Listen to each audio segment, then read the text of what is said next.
What is going on, ladies and gentlemen? I'm BDLM coming to you with my buddy J4Y, bringing you episode number 30 of our Dota On Demand podcast, the second of our little three-part mini-series, bringing you all the wonders that are the three heroes that got released not too long ago. What's up, buddy? Some call it the trifecta. Some call I it would. a triple kill. Well, that was the Dota 2 blog. I wouldn't call it that. It's actually kind of lame. But actually, I'm not gonna call it out. Triple kill, trifecta. The three amigos, three musketeers, triplets, three dogs in Triple the crown. shoe. I don't know what the hell was that The last Triple one. Crown. The triple crown. Yep. Trident. Let's just stop before we go any further. Yeah, so this is number 2, as you said, of those heroes. Anyways, how are you doing before I go off from Crazy Town? Just going off on everything. Pretty good. I forgot to mention last time, you guys should totally give us feedback if you like this whole little short but multiple podcasts per week. I think that's it. No, that was all I had to say. Oh, okay. Yeah. Just totally tune us in and let us know your feedback, and Exactly. we'll adjust accordingly. That's what we're trying to do. We aim to please, and that's what we're going for this weekend. Like we said last one, man. Another still Saturday morning, believe it or not. Hasn't changed the day, although it has gotten just slightly brighter in this apartment. I mean my mansion. I don't mean apartment. Yeah. We live luxuriously here. Of course. The salary is just too high. I donate half it to charity. So, Yeah. anyways, that got kind of awkward. We're going to Phantom Assassin this week or today. God, I'm trying to get used to keeping it to not once a week. Today, Phantom Assassin. He's awesome agility melee hero, who is built as a carry. Believe it or not, most agilities are. Very interesting hero. Oh, I need to pull him up on the screen. There he is. Yes. Or she, I'm sorry. She There you go. is a lady. That is for sure. Has 4 moves this week. Actually, that doesn't change either. Just this week. Buy now, Next get the week's 5th like one 12. free. Here, actually, I went off the abilities the last one. You want to start us off with the abilities this week? I think I can do that. Stifling Dagger, 1200 range. I think just important to throw out there. With a 50% movement speed slow at all ranks. Deals minor pure damage and then applies that slow. Really short cooldown, 8 seconds. Crazy cheap ability. Starts off at 30 mana, goes down to 15 mana cost. So actually a really effective way of maintaining lane presence. Even if the enemy lane's kind of winning or pushing you out, you can still try and get creep kills. It does half damage to heroes, but its damage range is 50 and then up to 200 at rank 4. So once you get to like rank 2 and 3, it gets fairly easy to last hit creeps with.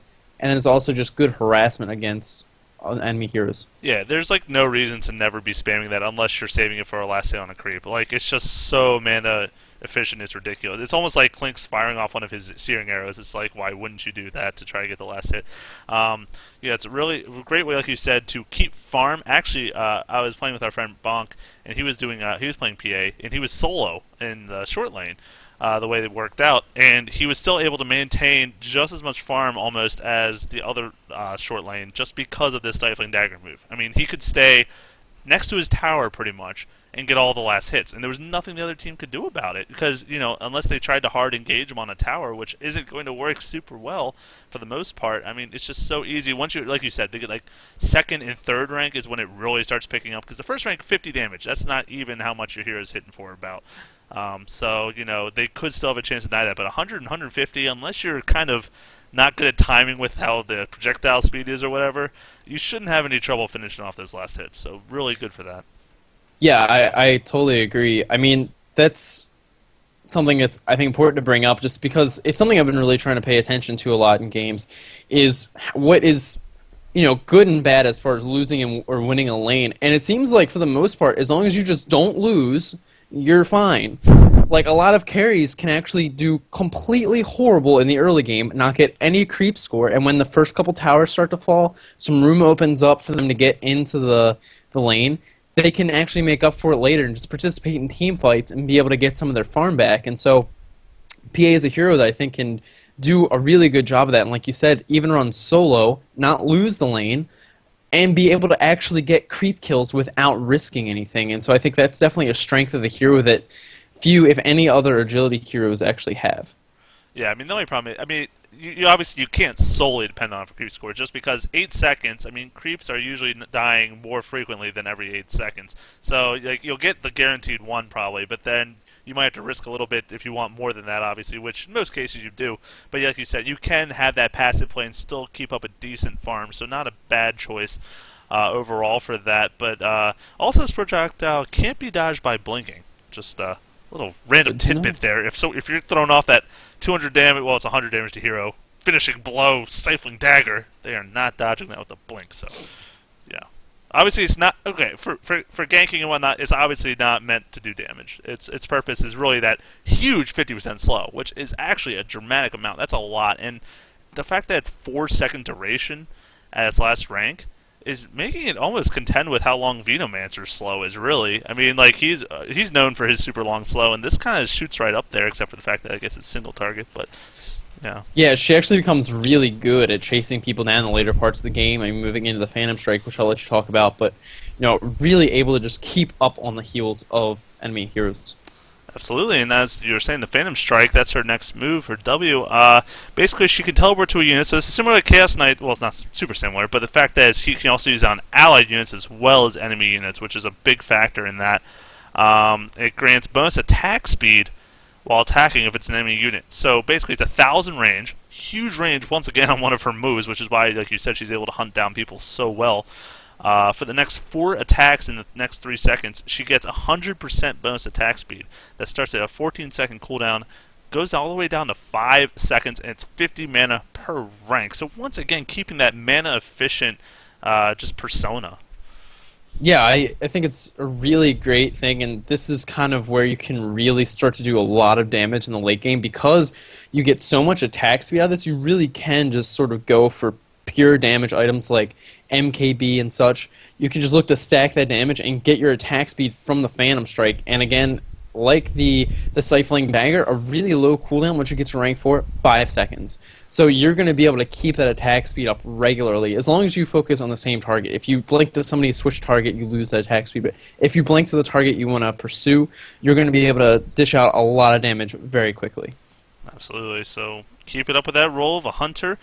She's also very stealthy, though. I mean, she is called the Phantom Assassin, and there's a reason for that. Her next move, Blur, she has, well, it gives bonus evasion, just straight up, gives 20% all up to 35% evasion at the last rank.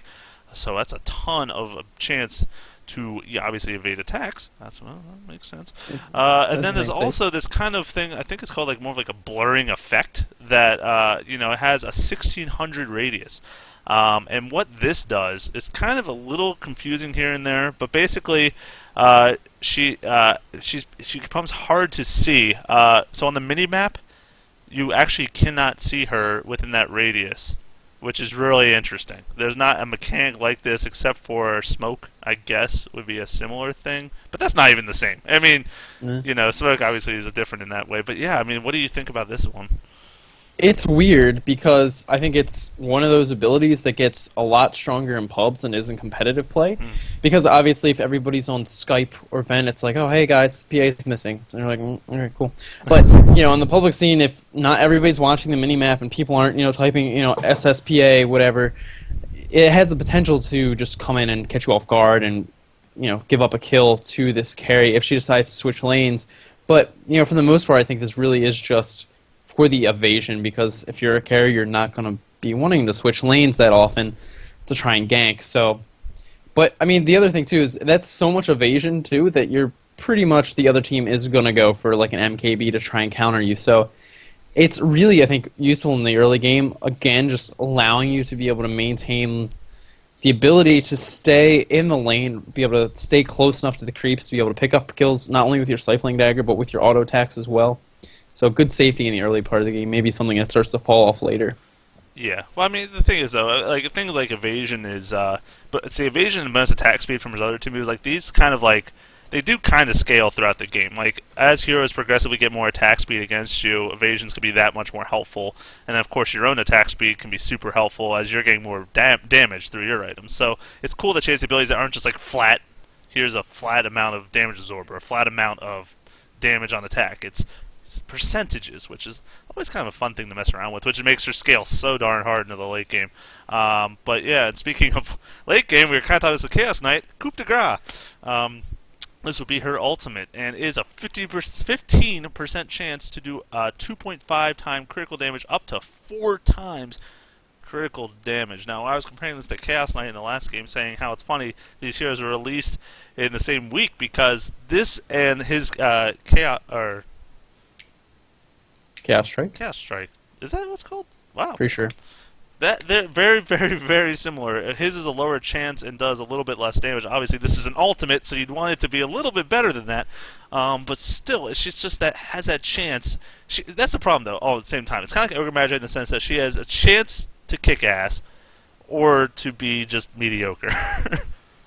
Yeah, I mean it's nice. It's really good to be able to burst people down and such. But yeah, like you said, I mean it's just this 15% chance, relatively small, to be able to do a lot of damage. But of course, at the same time, just the RNG of it, you have the potential to get 2-3 crits back to back, and it's happened often enough to be able to bring it up.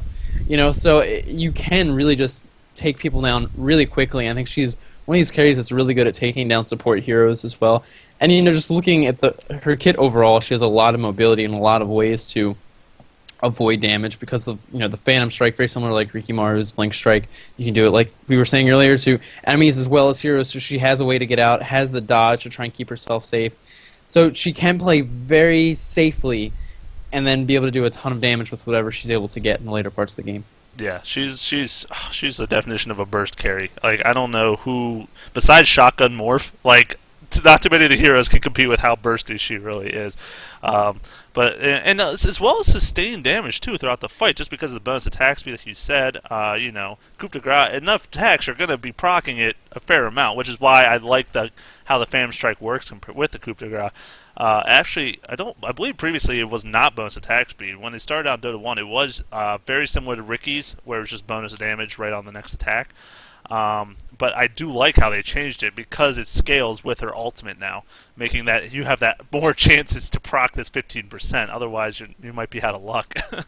Yeah, I mean, I think that's kind of interesting because now you can really just look to stack damage. You don't have to go Seam Boots. You can, but I think I'd probably go the Phase Boots so you can have more damage. Good Power God, Treads. I need to write you a sticky note. I'm going to have post one on your right, forehead. I don't even think right that's going to there. help you, but you just, I swear.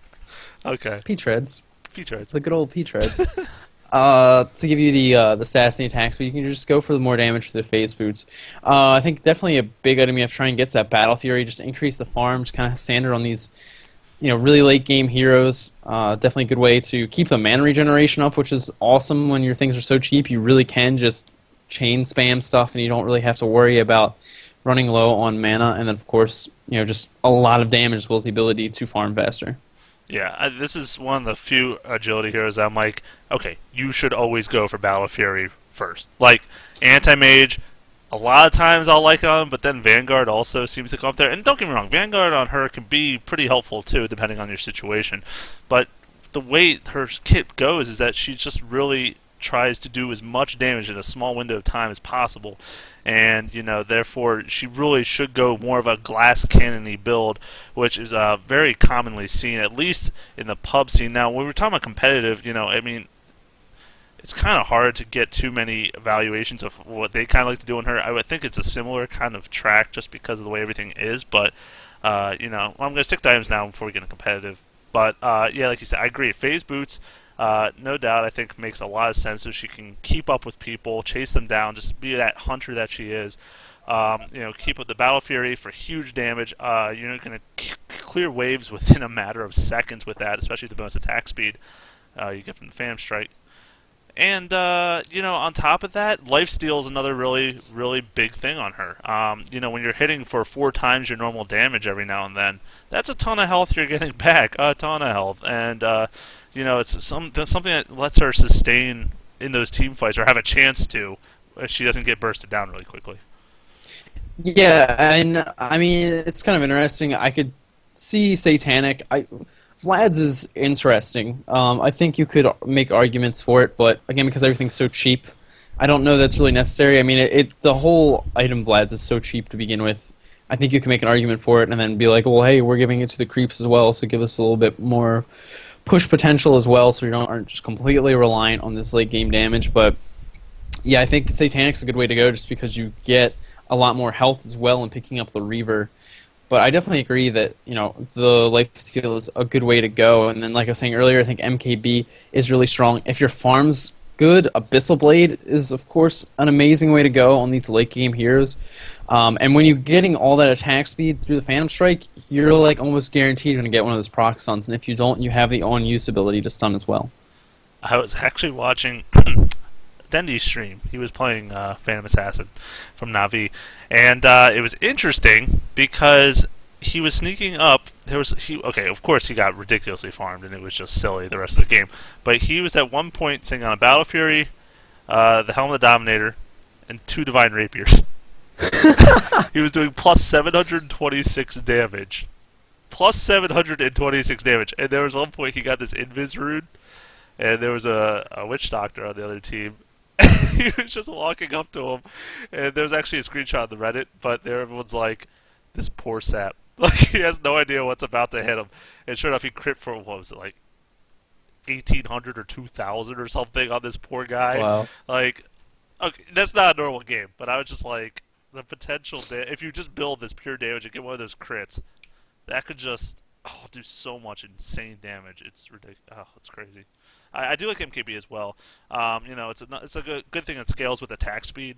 Heroes that gain like attack speed bursts, because obviously another chance to proc something, always a helpful thing. But I don't know. I think overall, I don't think I'd like Vlad's as much on him, just because it's I don't think that's really going along with the way we're describing him. Like more of his burst damage. Like that's not a hero you get that for. That's more of like a Lycanthrope or Ursa, someone that's gonna like stay in the fight, be kind of tanky, and survive long enough to get benefits from that lifesteal. She's more of this, I need to do everything in the next 10 seconds or I'm probably dead. So. Yeah, I totally agree. I mean, we did see the Dendi pick up in the game you're describing, but competitively, I don't think she's actually going to show herself. Has the potential to, like we're saying, do a bunch of burst damage, but I don't think brings as much to the table as some of the other heroes. I mean, just trying to compare her to Anti-Mage, I really don't see how there really is much of a comparison, just because, again, you build MKB and you counter Blur, pretty much, and because you're going to have good communication, the fact that she's not on the minimap isn't really that big of a deal. And, the mobility is nice, but when you can just blink somewhere else, I don't really know why you'd want to do that. I think if you're going for an assassin-style hero, I think I'd much rather have Riki, someone who can apply that major slow and the silence as well. I think that's the way I would probably want to go. And then, of course, you're getting the more dependable backstab damage if you go for the Riki as opposed to the Phantom Assassin. Yeah, I mean, the only thing that kind of is a downfall in the late game with her is her Stifling Dagger. I mean, it's a good 4-second slow, don't get me wrong, but the damage is very minimal, especially in the late game. It's not like she doesn't have kind of like any AoE presence at all that she brings to the table. I mean, that Battle Fury, okay, she cleaves, big deal. But, like, compared to, let's say, a Faceless Void ult, compared to an Anti-Mage ult, compared to a Riki Cloud. I mean, there's just, like, she doesn't have a good team fight presence. Like, she'll do a ton of damage, but she doesn't bring as much as these other heroes, like you said. So, I don't honestly expect her to be picked up very often in the scene. Maybe teams will find, like, a little niche for her to, like, fill a gap and roll, like, hey, if we go with a super lockdown team, just giving you enough time to kill everyone, like Enigma and Beastmaster, then maybe she'll fit in there. I don't know. But, yeah, I mean, like, I could just see a couple other heroes doing what she could do, but better. Yeah, I mean, that's the weird thing. It's like she seems to have all these abilities that sort of gear her towards good early game dominance, but then you don't have the damage to really be that effective in the early game. By the time you're actually able to do enough damage, you're moving into a time where you're going to have these big 5-on-5 team fights, and like you're saying, she doesn't do anything for the 5-on-5 team fights. She really has to work on one person at a time and hope to bring them down in order to get stuff done. So yeah, I think those are some of the big issues, and probably why, like you said, I'd love to see her played competitively. I'd like to see what teams like to run her with, but I'm not sure it's going to be all that common. Yeah, it's just, I mean, nuke damage is just her mortal enemy. If she's against, Yep. like, a Lena or a Lion or something.